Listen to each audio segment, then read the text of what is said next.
Boa tarde. Tudo bem? Quando o pastor me convidou há algum tempo para falar aqui nesse encontro, ele me disse assim, olha, é o encontro da equipe de mordomia e da equipe de saúde. E eu fiquei olhando para ele e falei, será que ele percebeu que está convidando um tesoureiro para falar para mordomia e saúde? Depois eu fiquei pensando, o que dá para falar? O que um tesoureiro tem para falar para o pessoal de mordomia e pessoal de saúde? E eu resolvi falar sobre saúde financeira. Uma vez que os problemas financeiros hoje são de base da fidelidade lógica e são um problema de saúde pública. Então, você só terá problemas financeiros se você desconhecer a revelação bíblica, aquilo que Deus tem para nós sobre a vida de um cristão e a prática de mordomia. Agora, quando nós olhamos para esses números, as estatísticas nos apresentam que virou uma questão, um caos, uma questão de saúde pública. Eu quero ler um texto aqui para a nossa contextualização. Mateus 6:24, esse é o texto mais comum para se ler sobre vida financeira, administração financeira, nas palavras de Jesus. Ninguém pode servir a dois senhores, pois odiará a um e amará o outro, ou se dedicará a um e desprezará o outro. Vocês não podem servir a Deus e ao dinheiro. Há muita história por trás desse verso, há muito contexto, há muita profecia. Jesus ele consegue sintetizar em um verso da Bíblia tudo aquilo que precisamos saber sobre uma vida financeira equilibrada.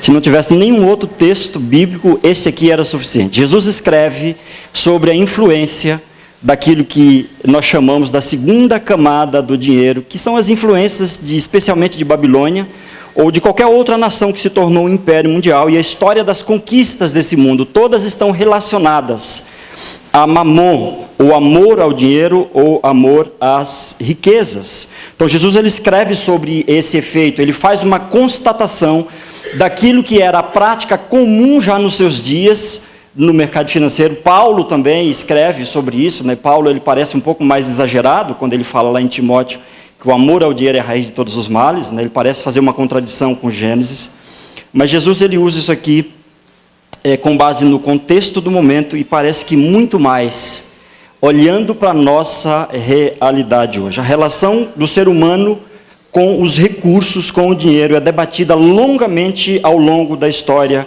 cristã. E a Bíblia ocupa aí como segundo tema, então, as questões de dinheiro. Deus sempre se preocupou com isso. E quando nós olhamos no conteúdo bíblico, nós vamos ver que boa parte da revelação de Deus tem relação com a forma como nós administramos os recursos e o efeito disso na nossa vida espiritual e hoje, sobretudo, na nossa saúde física. Quando nós olhamos na Bíblia, eu gosto muito desta parte da história em que Deus está tentando tirar o povo do Egito, levar para a terra prometida, e ali quando Deus consegue levar o povo lá para dentro, ele começa a fazer, antes um pouco, ele começa a fazer uma série de revelações a Moisés. E dentro dessa revelação nós vamos encontrar que grande parte da preocupação de Deus sobre a forma como o povo deveria viver na terra, era a forma como eles deveriam administrar os seus bens. Por exemplo, Deus cuida da desigualdade social, lei da respiga, não colha tudo. Direito à vida é um direito instituído por Deus, e ninguém tem o direito de cercear a vida de alguém, ainda que para isso tenha que deixar alguém passar fome. Deus institui uma lei e diz, cuide. Quando você colher, intencionalmente, lembre que depois de você tem pessoas que são desfavorecidas. Outro tema importante na Bíblia, o ano sabático, por exemplo, a cada 7 anos, ninguém podia plantar, era o descanso da terra. Mas o que acontecia? A terra produzia, e o que produzia ali era igualmente dos desfavorecidos. O ano jubileu, que é o mais importante, a cada 50 anos, tudo voltava ao seu estado normal. Deus fica muito tempo revelando para Moisés, depois Deus coloca o povo na terra, empresta a terra para eles, e diz, para que vocês não se esqueçam que eu não dei a escritura do mundo para vocês, apenas a gerência. A cada 50 anos, tudo volta ao seu estágio normal, para vocês se lembrarem que eu sou Deus, aquele que se endividava, aquele que se tornava escravo, aquele que perdia a sua terra, ganhava o direito de reconquistar tudo de volta. Se pararmos para olhar dentro do contexto histórico, especialmente bíblico, nós vamos ver muitas histórias e um vasto conteúdo que é debatido sobre esse tema. Sobretudo, nos nossos dias, esse é um tema iminente, ainda mais num país como o nosso, em que a educação financeira não faz parte da nossa base educacional. Nós tratamos dinheiro assim como tratamos a saúde, né? Nós não somos um país que tem cultura de praticar a chamada medicina preventiva, a gente só pratica a medicina curativa. Então, nós vamos protelando, até que a gente não tem mais o que fazer, e aí, às vezes, ou quase sempre, nós somos arrastados para a frente de um médico, e em muitos desses momentos, nós não gostamos daquilo que ouvimos. E é comum, depois de algum tempo, ou depois de receber um diagnóstico desses, a gente se assentar e pensar o seguinte: puxa vida, se eu pudesse voltar no tempo, eu faria tudo diferente. Mas é a maior bobagem, né? Porque o tempo é como uma cortina de vidro, você até enxerga, mas você não tem acesso a ele.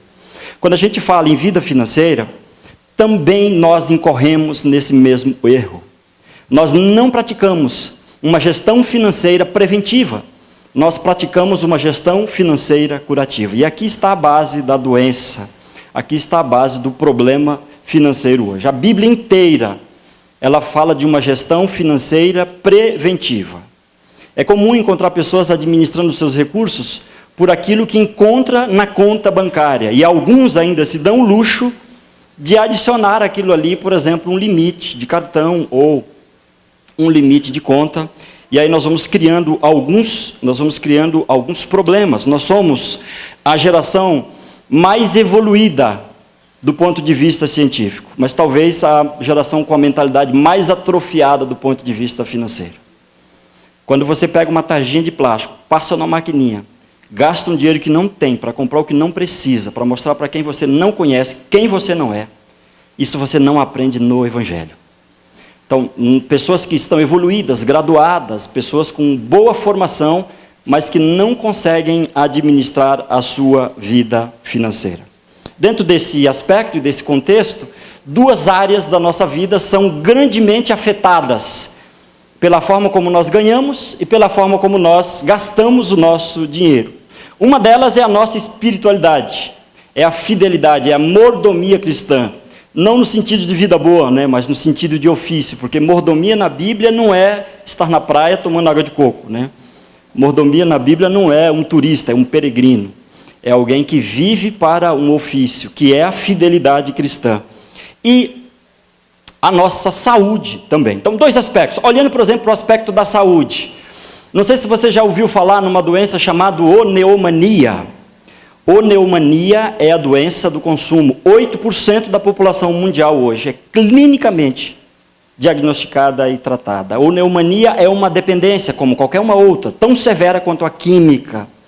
Pessoas que precisam comprar para ter alguma sensação de bem-estar. Só que tão logo elas compram, elas se enfastiam daquilo ali e começam a ter o desejo de coisas novas. Como diz Schopenhauer, a gente vive entre a ânsia de ter e o tédio de possuir. Então, essa é a sensação que a gente vive na oneomania, pessoas que são... E hoje nós vivemos na era da comproterapia, né? Nós precisamos comprar, nós precisamos nos relacionar com esses aspectos. Há, por exemplo, os ensaios do ciclo, o círculo do gasto compulsivo, que coloca as pessoas diante de uma ideologia em que elas ficam rodando em torno de um desejo, né? Que hoje é chamado pela neuroeconomia de emburrecimento natural. Ou seja, a gente entra ou perde a visão, a realidade das coisas, e a gente começa a entrar no gasto por gastar. E aí é comum você encontrar um crente, um cristão, alguém que lê a Bíblia endividado, enrolado financeiramente, porque em algum momento ele entra nesse círculo, e mesmo sendo uma pessoa honesta, mesmo sendo um cristão, mesmo conhecendo as verdades bíblicas, a mídia produz o chamado emburrecimento natural. A gente esquece, quando sai de casa, que tem uma Bíblia de conta para pagar. E quando a gente chega em casa com uma sacola, aí a gente se dá conta que não deveria ter feito aquilo, a gente adapta a realidade.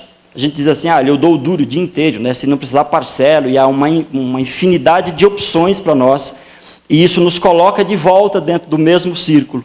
E aí amanhece o outro dia e nós vamos circulando e circulando. 85% das pessoas sofrem, são mais afugentadas com a dívida do que com medo da morte. Então esse é o medo mais presente. Tem mais medo de abrir uma fatura de cartão de crédito do que abrir um diagnóstico médico. A reforma financeira é mais debatida na Bíblia e nos Espíritos de Profecia do que a reforma de saúde. A reforma financeira, o equilíbrio financeiro é mais importante do que, por exemplo, assuntos que são relevantes como a carne, ou deixar de comer carne. Não ter dívida é mais importante do que... Aqui não dá para comparar, né? E aqui não estou fazendo nenhuma apologia, nenhuma crítica. A questão da reforma de saúde, ela é importante, e nós temos revelação para isso, mas não faz sentido a gente olhar para uma demais e esquecer da outra. São as chamadas doenças emocionais ou psicossomáticas, né?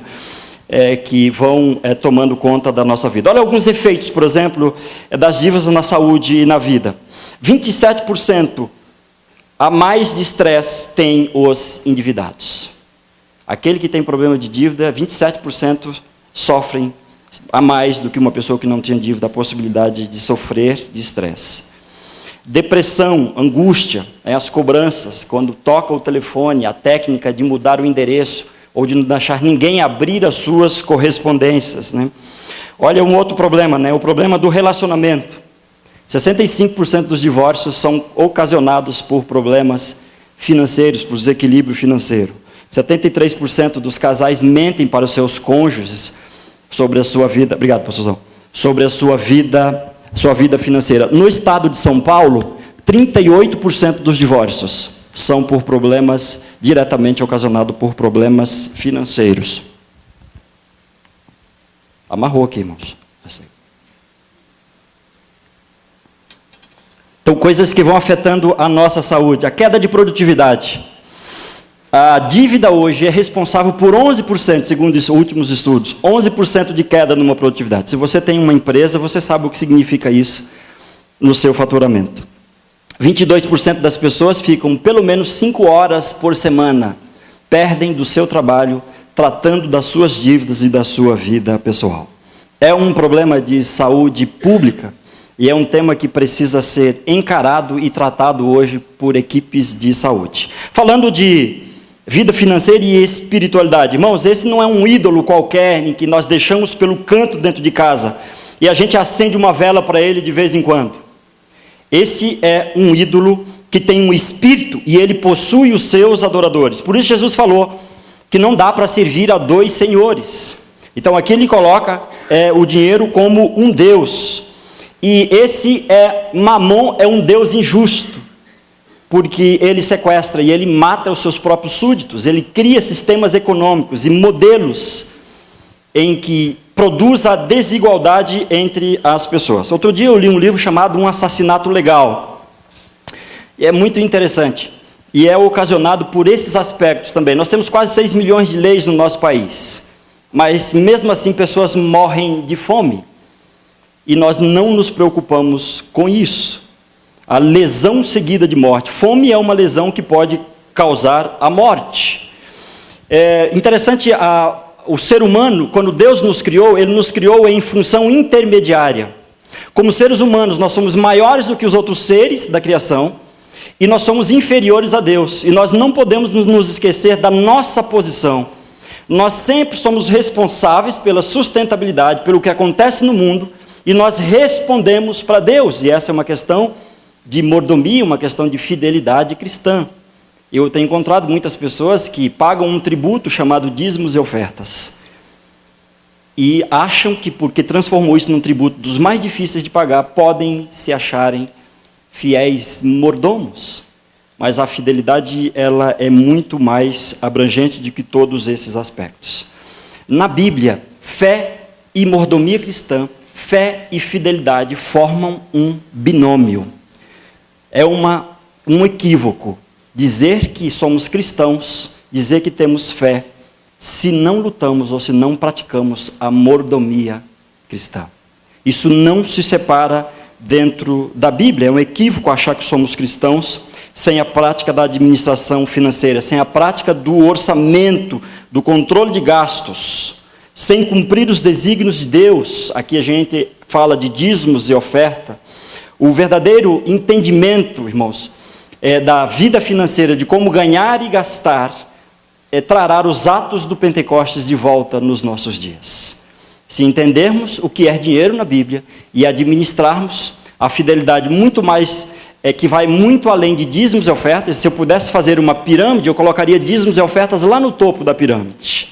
Porque toda a base dessa pirâmide deve ser a forma como eu entendo, como eu ganho e como eu administro.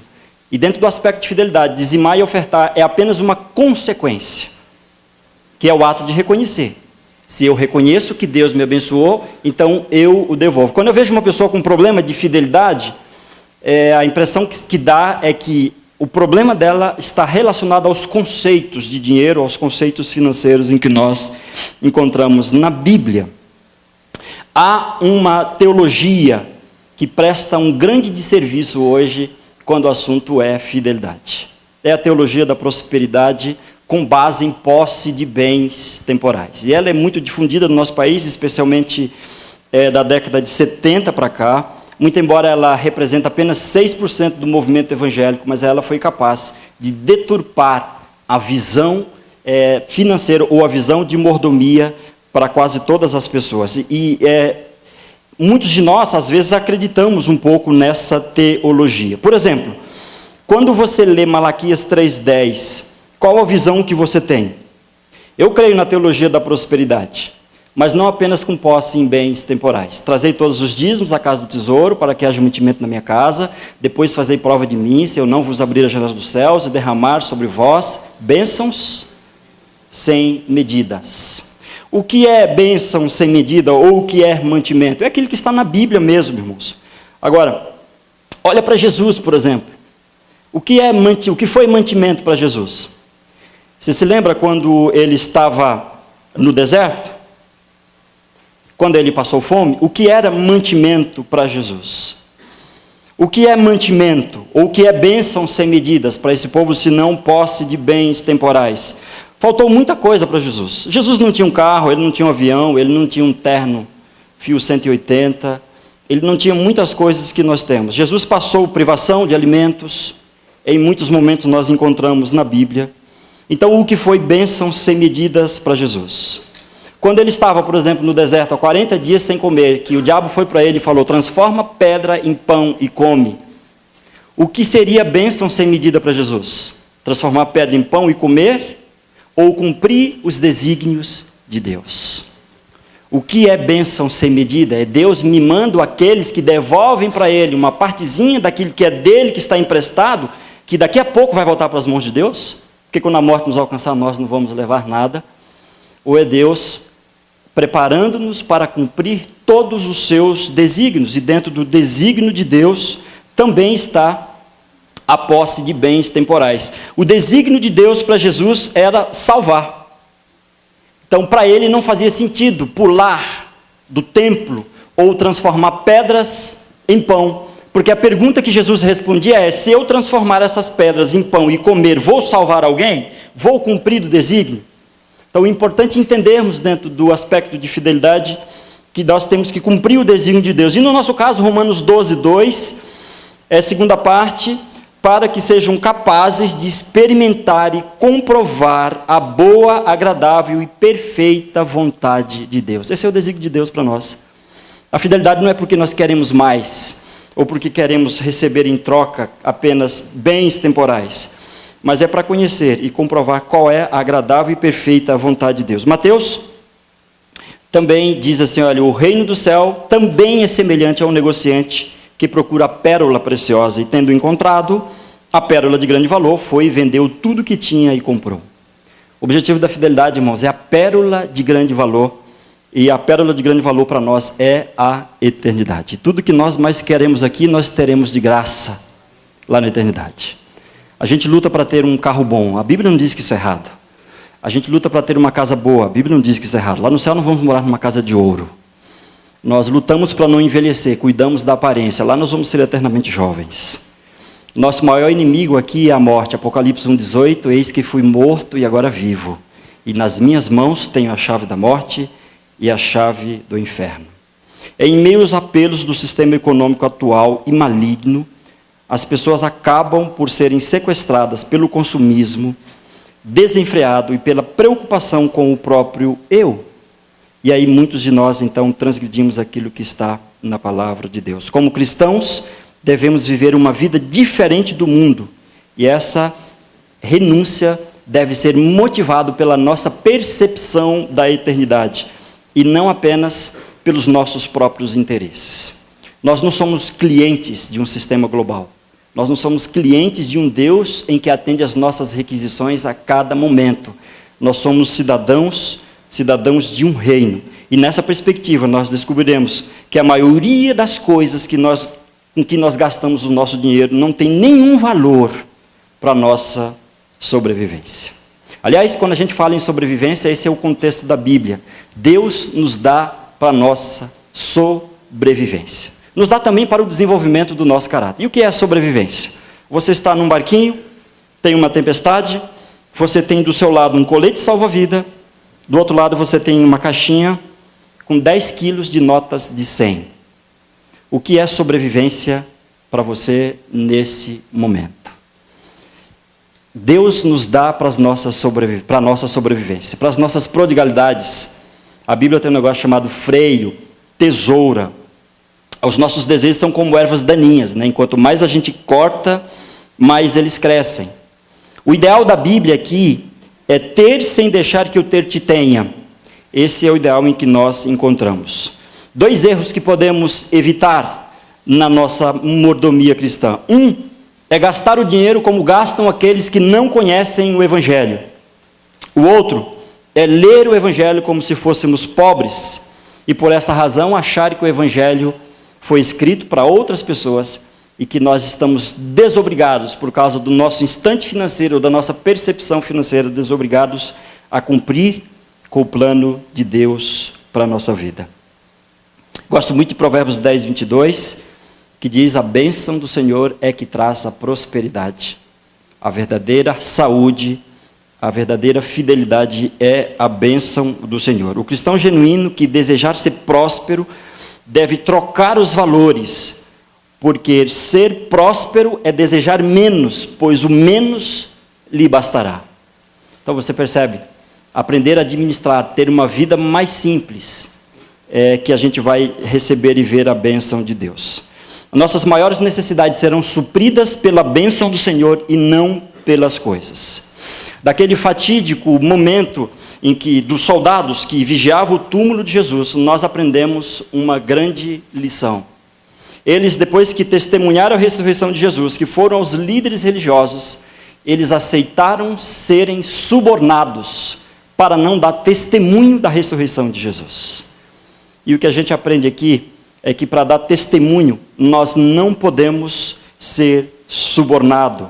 Quem tem por Deus o dinheiro não pode ser testemunha da ressurreição, mas apenas alguém que o nega. Por isso Jesus diz, você precisa escolher quem você vai seguir, porque as nossas escolhas nos colocarão no caminho, e o caminho é perceptível a todo. Quando um jovem se apaixona por uma moça, isso muda o seu comportamento. E sobre o que você acha que ele fala quando está apaixonado por uma moça? É sobre a outra? Jamais. Todo o seu tempo, toda a sua energia, ele vai gastar pensando e imaginando sobre aquela jovem que ele está apaixonado. Uma paixão tem sintomas. Nós, como cristãos, precisamos apresentar o sintoma da nossa grande paixão também sobre o nosso estilo de vida. Pouca coisa fala tão abertamente sobre o nosso cristianismo do que a forma como nós vivemos, a forma como nós ganhamos e a forma como nós administramos os recursos que Deus coloca nas nossas mãos. Que Deus nos abençoe, que Ele faça de nós verdadeiros mordomos, que administremos bem os nossos recursos, para que Ele também nos traga saúde emocional e para que a gente viva um princípio de fidelidade, para não incorrermos no erro daquele moço que recebeu apenas um talento, que ele tem uma desculpa que às vezes é a nossa. Ele sabia que se não fizesse nada com o dinheiro, poderia atravessar a rua e ele poderia depositar ali e no mínimo, ele devolveria com juros. O problema dele é que ele fez a pergunta errada. A pergunta que ele fez é: o que é que eu vou ganhar com isso? E a partir do momento que ele achou que tudo era para ele, ele achou completamente injusto a proposta do seu Senhor. Ele falou: ele me dá o dinheiro, manda eu negociar e quer tudo para ele. Logo, se eu não tenho nenhuma vantagem, não faz sentido eu me envolver com isso aqui. E ele começou a criar uma série de desculpas esfarrapadas, que é comum nós fazermos a mesma coisa com a nossa vida, especialmente a nossa vida financeira. Um dia, nós teremos que prestar conta a Deus de todas essas questões. E o juiz de Deus, irmãos, não é como uma defesa em um tribunal, uma defesa oral, não é como um TCC, em que a gente vai tentar justificar, porque o juiz de Deus já está revelado na sua palavra. E nós vivemos todos os dias quando nós escolhemos servir a Deus ou servir a Mamon, ou quando nós demonstramos quem verdadeiramente é a nossa grande paixão. É a bênção do Senhor que enriquece, e com ela Deus não acrescenta nenhum desgosto. Talvez eu esteja falando para alguém que viva algum desgosto aqui, do descontrole, da dificuldade financeira. Busque a bênção do Senhor, que ela vai te dar contentamento. E com a bênção do Senhor, pode faltar o pão, mas não vai faltar a paz. A bênção de Deus, quando alcança um barraquinho da favela, ele traz paz. Agora, as maiores mansões sem a bênção de Deus não tem nenhum sentido e não faz nenhum propósito. Nunca tente fazer com coisas aquilo que as coisas não são capazes de fazer por você. Use as coisas para servir a Deus. Nós vivemos num mundo que tem um modelo econômico invertido e nós precisamos cuidar disso. O modelo econômico bíblico chama-se economia do suficiente. Não importa quanto você tem, Deus nos dá para a nossa sobrevivência. Então, é o colete salva-vida. Não importa quanto você tem, Deus não autoriza você a usar mais do que o mínimo necessário para você viver a proposta de Deus aqui nesse mundo. Nós olhamos as pessoas e os seus valores. Deus olha as pessoas e as suas motivações. Então, o modelo econômico bíblico é a economia do suficiente. Não importa se você tem milhões, Deus dá o mínimo para você sobreviver e o restante Ele te dá com um propósito para o desenvolvimento do seu caráter. Nós vivemos sob a economia do capital, o capitalismo. O capitalismo chama-se tudo em troca de nada, é uma economia de acúmulos e substituições. Todos os dias nós precisamos renovar e buscar algo novo, mas esse não é o modelo de Deus. E por não vivermos o modelo de Deus, irmãos, é que muitos de nós têm sido afugentados, a ponto de levarmos para a bancada médica um tema que basicamente começa na nossa fidelidade ou no entendimento do trato em que a gente deve ter com o equilíbrio das nossas finanças dentro de casa. Então vamos cuidar do dinheiro para que ele seja uma bênção e para que a gente cumpra com a nossa fidelidade, para não darmos desculpas esfarrapadas como aquele moço deu, porque aquelas ideias ele tirou da sua cabeça. Não está escrito em nenhum lugar que Deus é injusto. Ele falou: mas o Senhor é injusto, ceifa aonde não plantou. E o descontrolado financeiramente, ele incorre nesse mesmo erro, porque ele tem pensamento fantasioso. O endividado, ele é desconfiado, ele desconfia de todo mundo, até mesmo de Deus, ele é inseguro. E nós vimos aqui algumas estatísticas. Então, irmãos, que Deus nos use, que Deus nos abençoe, que a gente possa cuidar bem das finanças e da espiritualidade, para que a gente não incorra em tantos erros que a gente encontrou na palavra de Deus. Pastor Giovanni.